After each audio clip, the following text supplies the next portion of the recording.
think I was always attracted to something which is kind of enigma, like solving the puzzle and understanding how things work.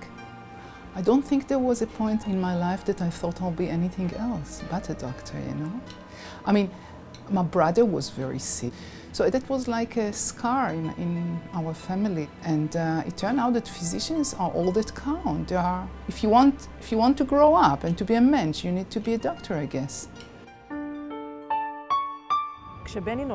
When Benny was born, it was just wonderful. But something was wrong. He wasn't breathing right.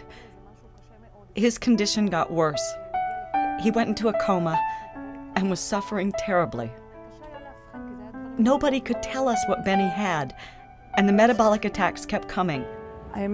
To be honest, I felt as if my world collapsed. To see him in such a bad condition, struggling so hard for every breath he takes. There was a serious concern for his life. And at the beginning I didn't know what was wrong and was just trying to treat him symptomatically. So at first we just kept him well fed day and night by intragastric feeding. When we first met Professor Elpeleg, we felt we finally found someone who knew about this disease. It was a huge weight off our shoulders. For the family it was only the beginning because they wanted more children. Later on, we could identify the genetic defect. We offered them prenatal diagnosis for their 5th pregnancy. They prefer not to use this option. And a very sick child was born, a girl. It was really too much. I didn't allow myself to feel. I didn't cry for 6 years. I was afraid that if there was even one drop of moisture near my eyes, the whole family would fall apart. The family elected to take her home and treat her there. And she died 3 months ago. It was like a flower that she was going to be so beautiful and then so dead.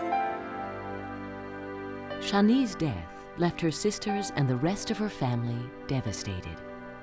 But for Benny, with the same disease, hope began to break through the tears. 2 years ago, Benny experienced a major change. Until then, he was this disabled, dependent kid in a wheelchair, losing his eyesight. And then, we decided to turn to Professor Elpeleg again. This sick boy with this devastating disease now does push-ups, runs. He's the life of the gym. I hope that in the future my vision will get better and that I will be able to walk without getting tired. Benjamin is now 17 and is going to the gym, this child who could hardly walk 50 meters at the age of 8 and 9, and is kind of a muscle man. She absolutely saved my life. I know she's human, but I also know she was a messenger from God. Calling Professor Elpeleg a savior or an angel doesn't even come close. She literally built Benny with her 10 fingers. She's been with him from the beginning to right now. She's more than an angel.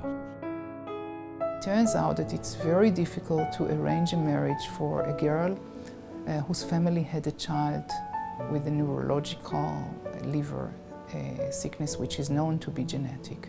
But eventually they found a man that we tested and proved is not a carrier, and their eldest daughter is married. I have a great guy like that I always pray about.